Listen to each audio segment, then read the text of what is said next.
Something that got us excited about this building is that there is an elevator. We had a company come in and inspect it before we made an offer on the property, and they will have to do some work in order to get it up to the new Illinois standards for elevators and of course get it registered with the state of Illinois. But this will give us access to 4 out of the 5 floors. The 5th floor, this elevator does not reach, but we're not really sure yet what we're going to do with the 5th floor. If we do put in a gym, we figure people can use the stairs for the last flight if they're going to head to a gym. That's one idea, but we're really not sure. So this was added onto this building to put an elevator. And when you go down, you go through the downtown businesses, and we've been through several of them together, and you'll see where the 3rd floor will be where they held their banquets, they had their food, and you have these huge long stairways going up.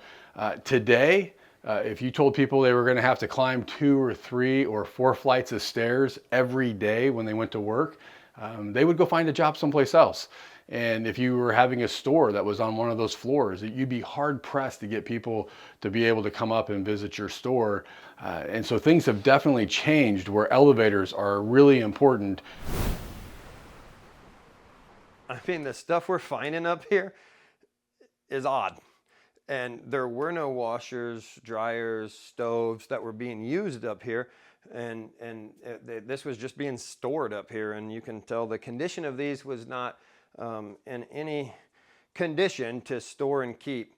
And we have found so many loads of scrap metal and landfill loads of just stored product over probably the last 20 plus years. I'm going to guess that we'll be somewhere in the neighborhood of 75 to 100 dump truck loads to the landfill out of this building alone. We're in one of the utility closets in the BTC.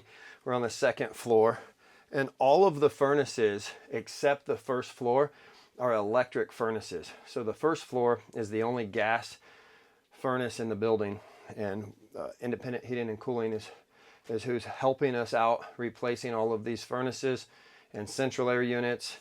We're going to be putting in gas so that we can get more BTUs into the building. We're going to leave all the duct work. I think we'll have to replace a few of the plenums as they are going to be different sizes of furnaces. I believe there's 11 furnaces and central air units, so it's going to be a big job. Thank you, independent heating and cooling.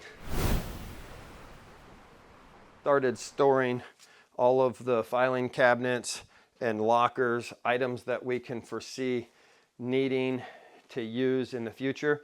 So we'll wash these, get them ready, and of course, once we renovate one of the other rooms and have the new floor down, then we can move them so that we can attack this room.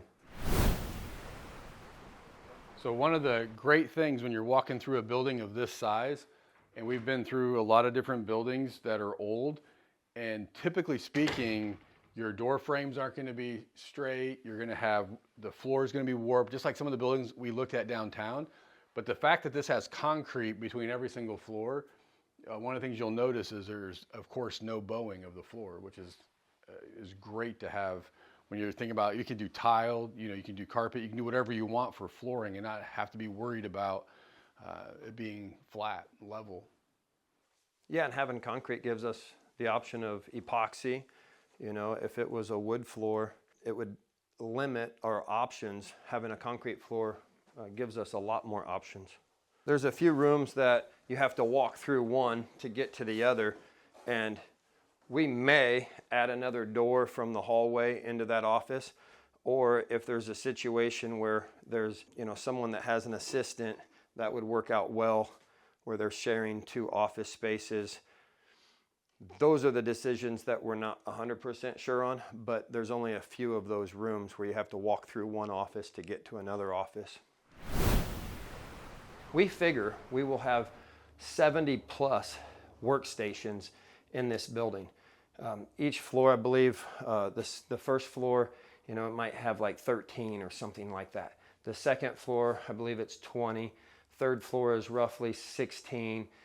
But then there's these large rooms on the 4th floor and the 5th floor, and we can foresee those being like a large room with a bunch of workstations in one area, where you might have 15 workstations in one large room.